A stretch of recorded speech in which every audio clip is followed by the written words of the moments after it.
Okay, so what I want to do is explain what this diagram represents. So if you look here, you can see you've got a double layer of phospholipids. So that is the phospholipid bilayer. You've got proteins dotted all the way through it. So what I'm looking at here on the outside of this cell is the cell membrane. Okay, and this is a particular type of cell.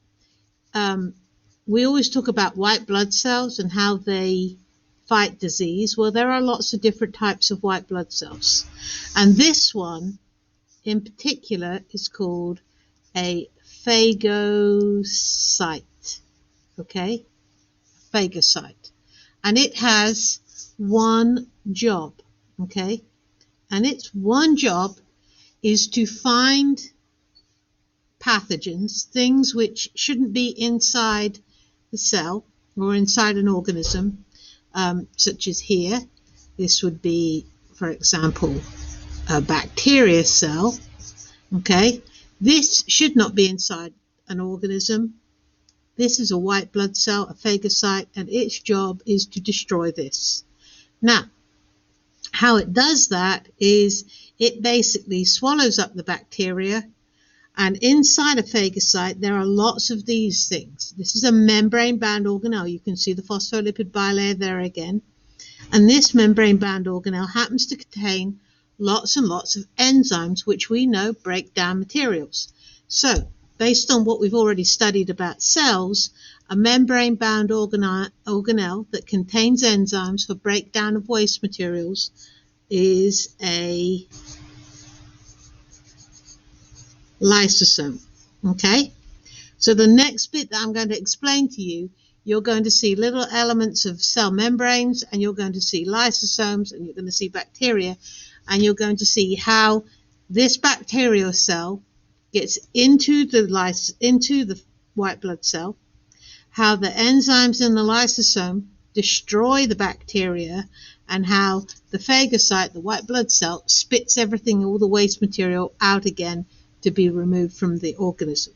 Okay, and this is what it kind of looks like. So this is a step-by-step. So here is a plasma cell membrane. This would be the outer part of the white blood cell. And while I think about it, let me give you two other terms that you should know by now. If it's inside the cell, it's intracellular. And if it's outside the cell, it's extracellular. Okay? Remember, EX means out and IN means inside. Okay? So inside the cell, intracellular. Outside the cell, extracellular. So back to this diagram. This is inside the cell. So this is the intracellular part. And this is outside the cell. That's the extracellular part. Here's the plasma cell membrane, and here's the bacteria. And the first thing that happens, step one, you can see the cell membrane of the white blood cell is kind of folded in around the bacteria. Okay?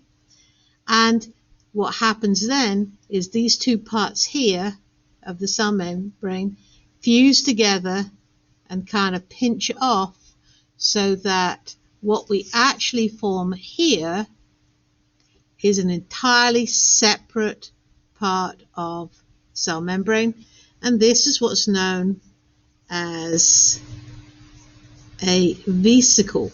Okay, so here's the original cell membrane, and here's where it's pinched off, and there's the vesicle.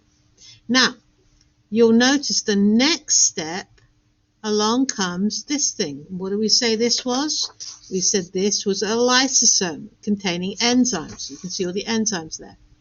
And what happens is the lysosome cell membrane fuses with the vesicle that pinched off that contains the bacteria. Okay, so here is our lysosome, and what that forms is this thing. This is called, remember the white blood cell was called a phagocyte? Well, What happens when the lysosome and the cell membrane, the vesicle with the bacteria fuse together? This is called a phagosome. Okay?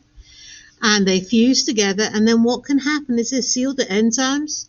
They can launch an attack where they fuse, they bind with sections of the bacteria, and they start to break down the bacteria.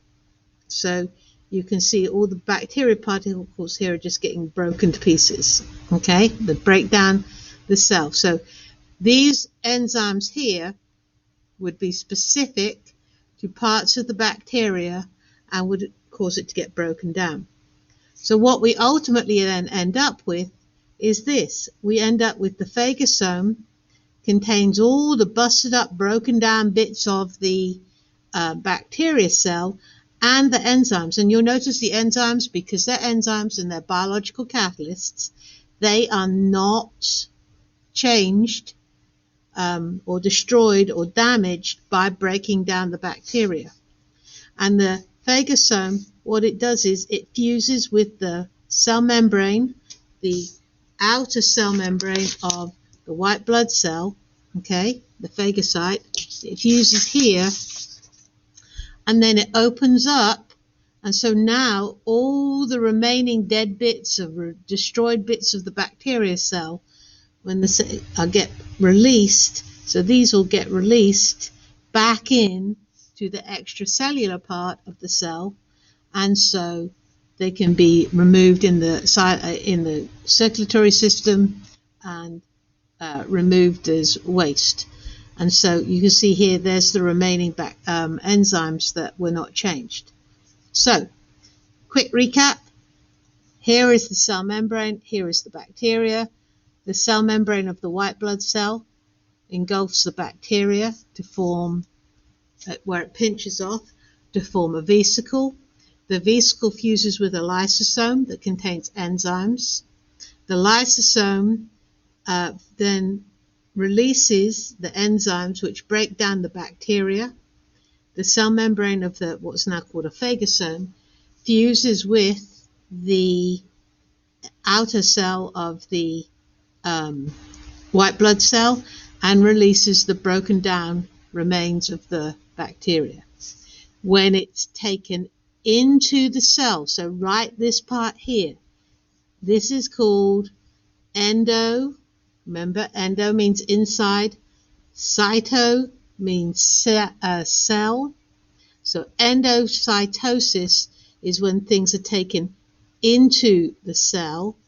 When they are released from the cell, this is exo, meaning outside, cell. So endocytosis is when things are taken into the cell, and they're large particles. They're not little water molecules or something like that. They're large particles.